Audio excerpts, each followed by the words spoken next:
everybody, welcome back to Earned Happy Endings. I'm your host, Lily Holman, and this is the Manic Pixar Dream Girl series.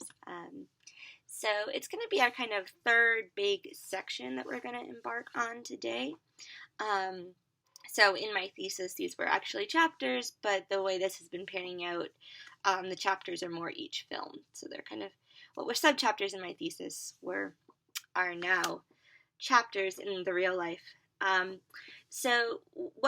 But that being said, I do like to kind of introduce each section so you know what I'm talking about and why I grouped these films the way I did. So this is the chapter on Pixar shorts with heart. It's my favorite chapter. It's kind of why I embarked on studying Pixar in the first place. But that being said, it's kind of the most ambiguously defined chapter. It's very easy to mark a film as a comedy. It's a little bit harder to explain when I mean a Pixar short with heart. It's kind of like those showbiz cliches, like you know it when you see it. It's one of those. But I'm going to do my best to kind of explain my thought process behind that before we embark on talking about the film. So I entitled this chapter, and the reason I'm explaining this now is because I'm fond of this one. When Somebody Loved Me, Pixar Shorts with Heart. And if you're familiar with Pixar, you probably recognize that title. It's the title of the song that accompanied the montage in Toy Story 3 that tells Jessie, the cowgirl's backstory. You might just know it as Jessie's song. So that was a moment that I have heard credited as the moment Pixar found its heart. Of course, you see many examples of that before Toy Story 2. They're just a little more subtle, a little less heart-wrenching, but you get moments like that in Luxo. I have a fondness for the moment that Buzz learns he can't fly in Toy Story. But Toy Story 2, Jessie's song is kind of the big moment where they prove that they can really tug at your heartstrings and connect with you on a deeper level. And it's appropriate in that moment that they're dealing with something quite deep and quite profound and quite difficult that takes a lot of care. They're dealing with the idea of being loved but also abandoned and growing up and the consequences of all that. So with that kind of in mind, kind of consider that almost the quintessential short with heart, even though I know for a fact it's not a short film, it's within a feature. But if you take it, it's a standalone piece. You can watch that short and kind of understand the character and what they're going for. And we'll get into how it can fit into more categories other than that about why I consider it a short. But let's kind of put everything out on the table. I'm going to define for you what I think a Pixar short with heart is before we dive into Boundin', which is our first film of this section. And so, in many ways, a short with heart refers to a feeling as opposed to a concrete concept. So it's not a genre, let me make that abundantly clear. It's an emotional definition. And genre is a bit more of a businessy definition, a bit more about what you expect going into a film. This is a bit more how you can categorize it after you come out of a film. But in the Pixar universe, a film has heart when it taps into a strong human emotion. So like happiness, it can be happy, but it also can be sad, or it can be dealing quite unambiguously with love, which is kind of the big central topic of a lot of these. And so the other important thing about that is not only does it tap into those emotions, but it produces a visceral response from the audience. This is going to be what makes you cry.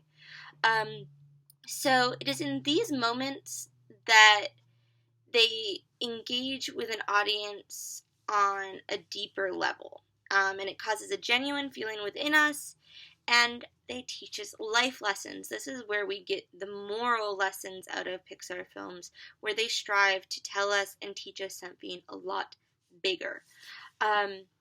So it is in these moments, whether in a short or in a feature, that the meaning of the film is captured. And in the Pixar universe, a lot of it comes down to the idea that every creature is capable of giving love and deserving of receiving love. And that's really big, and it'll come up again and again. What makes them a really gorgeous film, gorgeous studio to study, is that they have this really positive, optimistic view of people and creatures and life itself. So the films with heart will work to tell these stories of these characters and show how these characters learn to love themselves and those around them. And the character's inherent goodness means that when things good or bad happen to them, we care about them more. We are more invested. We want to see how things turn out. And they're not just cookie cutter. They're not just here for our entertainment.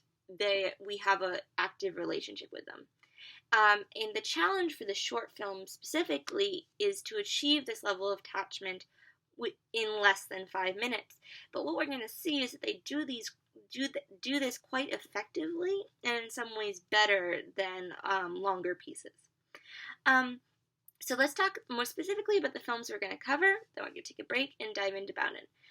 So the films that are going to come up in this section are Boundin' from 2003, Partly Cloudy from 2009, and La Luna from 2012.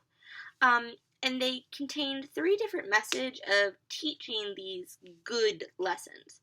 So Boundin' is more of an introductory example that shows off the basic method of moralistic storytelling.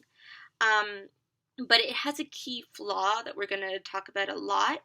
And remember, it's a single flaw. It's not an overall criticism of the film itself and the filmmakers, but it's an important flaw that teaches us about the strengths of many of these other pieces.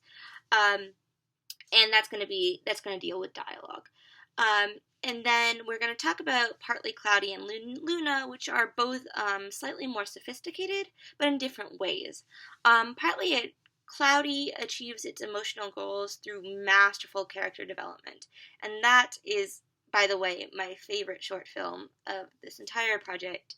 And it's, I was really excited to see that it stood up to its analysis. And then La Luna achieves similar character relationships, but it does it more through awe-inspiring settings. So it focuses less on the characters and more on the settings, and it's beautiful. It's quite a lovely piece, but it goes less for character depth and more for world building. So that's where we're going, but we're going to start with Boundin', that, much like Knick Knack, kind of sets this kind of foundation for this form of storytelling, and then we're going to build on it. So welcome to Pixar Shorts with Heart. I'm excited to finally talk about them, and I hope you come out feeling warmer and fuzzier about the world.